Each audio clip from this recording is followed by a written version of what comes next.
My goal in writing this book is to share some of what I've learned on my path as an investor. It's about the education of this investor, not any other investor. This story is not an investment how-to. It's not a roadmap. Rather, it's the story of my journey and of what I've learned along the way, with my own flaws and foibles and idiosyncratic abilities, and despite my considerable blind spots. Over the years, I've stumbled across some profound insights and powerful tools that I'd like to share with you. In most cases, these are not things that are written about in textbooks. Because it's a story about how things happen in the real world, and because the real world is messy, the topics are broad in scope. They range from the most insignificant of habits I've developed, like what to read first, to the grandest, whom to choose as heroes and mentors, and how their wisdom can change your life. This book traces the arc of a transformation.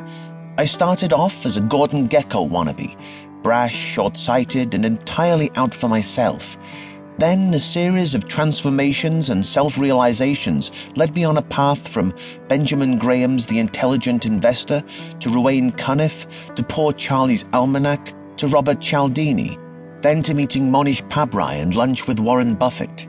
That $650,100 meal had a life-changing impact on me, as you will see.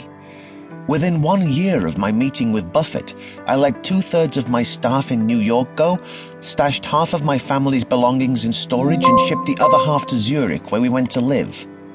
I stopped charging management fees to new investors in my funds, I switched off my Bloomberg monitor, and I renounced my perilous addiction to checking stock prices on a minute-by-minute basis.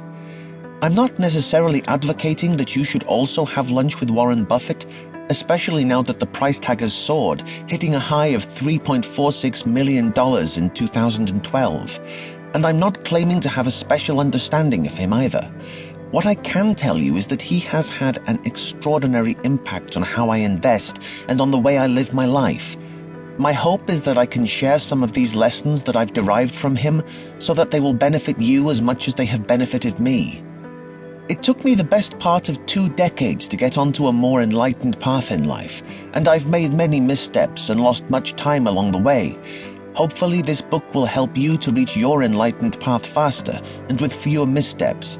As Buffett once said, try to learn from your mistakes. Better yet, learn from the mistakes of others. I submit to you that if you learn only some of the lessons here, you cannot help but become rich, and perhaps wildly rich. Certainly the wisdom I've gleaned, not just from my heroes, but from my own mistakes and successes, has helped me immeasurably as an investor.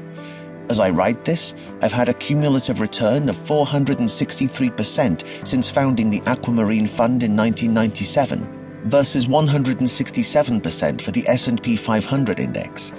In other words, $1 million invested in the fund would now be worth $5.63 million versus $2.7 million if it had been invested in the S&P 500. But this book is also about the inner game of investing, and by extension, the inner game of life. As I've come to discover, investing is about much more than money. So as your wealth grows, I hope you will also come to realize that the money is largely irrelevant, and what you will want to do with the bulk of your wealth is give it back to society.